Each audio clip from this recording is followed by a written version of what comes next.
और इस वक्त की बड़ी खबर मध्य प्रदेश से आ रही है, जहां खाद बिक्री पर रोक लगा दी गई है। किसान अब परेशान हो रहे हैं। खाद बिक्री बंद, 82 लाख किसानों की अब चिंता बढ़ गई है। स्टॉक मिलान तक अनुदानित खाद की बिक्री बंद रहेगी।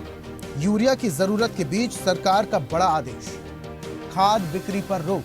और ज्यादा जानकारी के साथ न्यूज हेड डिजिटल अनिरुद्ध जी जुड़े हैं, सीधा रुख करेंगे। अनिरुद्ध जी, अगले आदेश तक खाद बिक्री पर रोक रहेगी, लेकिन इस रोक से 82 लाख किसानों के माथे पर चिंता की लकीरें खिंच गई हैं। क्या अपडेट है इस खबर में?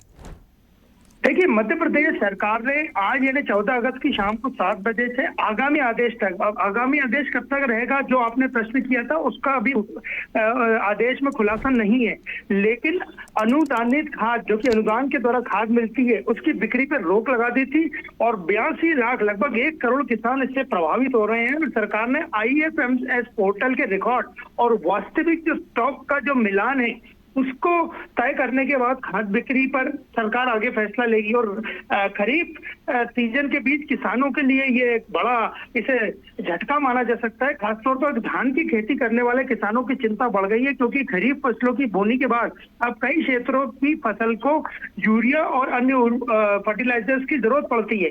तो कृषि विभाग का जो IFMS पोर्टल है उस पर स्टॉक और खाद विक्रेताओं के पास मौजूद जो स्टॉक है उसका वास्तविक फिजिकल वेरिफिकेशन होगा।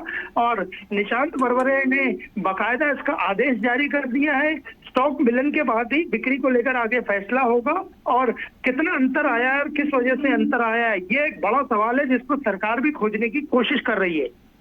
बिल्कुल अनिरुद्ध जी, अब अगले आदेश तक तो खाद बिक्री पर रोक रहेगी, लेकिन ये आदेश कब तक के लिए है ये अभी जानकारी नहीं है। बहुत शुक्रिया तमाम जानकारियां हम तक साझा करने के लिए। तो ये बड़ी खबर, जहां अगले आदेश तक मध्य प्रदेश में खाद बिक्री पर रोक रहेगी। और ऐसी ही ताजा खबरों के लिए लाइक, फॉलो और यूट्यूब पर सब्सक्राइब कर बेल आइकन जरूर दबाइए और हर अपडेट के लिए विजिट कीजिए स्वदेशलाइव.com।